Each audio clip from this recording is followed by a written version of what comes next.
透き通る花びらに唇を寄せてはこちらを向いて、春のような微笑み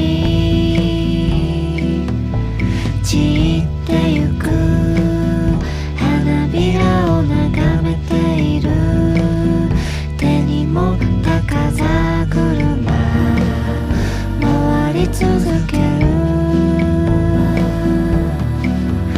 ぼんやりと過ぎてゆく憧れজন একসাথে এগোতে লাগলো।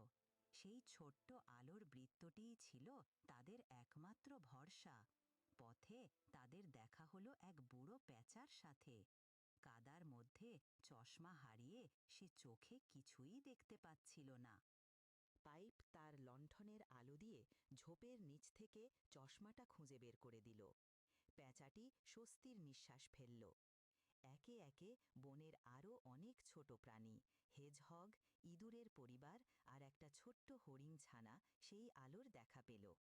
যে পাইপ একসময় একা থাকতে ভয় পেত, আজ সে এক বিশাল দলের নেতা।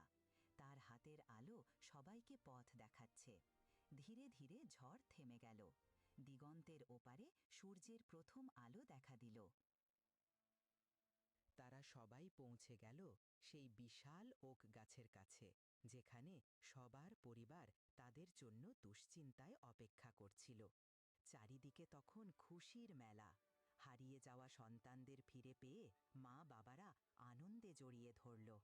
বনের সব প্রাণীরা তখন পাইপের দিকে তাকাল। তারা বুঝতে পারল এই ছোট্ট খরগোশটি আজ সবার প্রাণ বাঁচিয়েছে।